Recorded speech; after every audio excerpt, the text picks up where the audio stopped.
విశాఖ అనకాపల్లి జిల్లా ప్రజలకు విజ్ఞప్తి, మధ్యాహ్నం నుంచి తుఫాను తీవ్రత పెరుగుతుంది అని చెప్పి రాష్ట్ర ప్రభుత్వం సూచనల మేరకు కానీ ఏదైతే తుఫాను హెచ్చరిక కేంద్రాల నుంచి కానీ మనకు వచ్చిన సూచనల మేరకు మధ్యాహ్నం నుంచి తుఫాను తీవ్రత పెరుగుతుంది కాబట్టి ఈరోజు మనం కుచ్చాలపాలెంలో ఉన్నాం.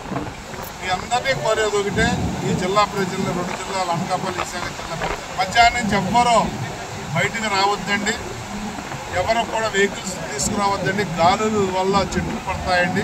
అత్యవసర పరిస్థితి అయితే తప్ప ఎవ్వరూ కూడా ఇంటి నుంచి బయటకు రావద్దని ప్రభుత్వ సూచన. మీ అందరినీ కోరేది ఒకటే, ఇక్కడ తుఫాన్ షెల్టర్ బిల్డింగ్లో పెట్టిన వాళ్ళందరికీ కూడా టైంకి భోజనాలు, టిఫిన్లు, పిల్లలకి పాలు, నీళ్లు, బ్రెడ్, బిస్కెట్లు అన్నీ కూడా సమకూర్చాం. దాంతోపాటు ఆరోగ్యపరంగా ఏదైనా ఇబ్బంది రాకుండా డాక్టర్లు పెట్టాం.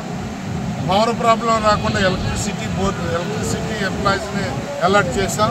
కమ్యూనికేషన్ వ్యవస్థ దెబ్బతినకుండా జనరేటర్లు పెట్టి టవర్ల కింద జనరేటర్లు కూడా పెట్టి కూర్చున్నాం. అన్ని రకాల జాగ్రత్తలు మా పోలీస్ యంత్రాంగం, మా రెవెన్యూ యంత్రాంగం, చెరువులు కానీ అవి కూడా కట్టలు తెగి ఊరి మీదగా పంట పొలాల మీదగా రాకుండా జాగ్రత్తలు తీసుకున్నాం. మొత్తం అన్ని వ్యవస్థలు కూడా రోడ్డు మీదే ఉన్నాయండి. ఎన్డీఏ కూటమిలో ఉన్న రాజకీయ నాయకులు కూడా, తెలుగుదేశం కానీ, బీజేపీ కానీ, జనసేన కానీ అందరు నాయకులు రోడ్ల మీదే ఉన్నాం. మీ అందరికీ విజ్ఞప్తి, టోల్ ఫ్రీ నెంబర్లు ఇచ్చాం. అలా దాంతోపాటు మేమందరూ కూడా మా నెంబర్లన్నీ మీ దగ్గర ఉన్నాయి.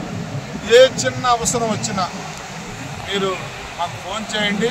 తక్షణమే నిమిషాల్లో మీకు సాయం అందించే ఆలోచన మేము చేస్తా ఉన్నాం.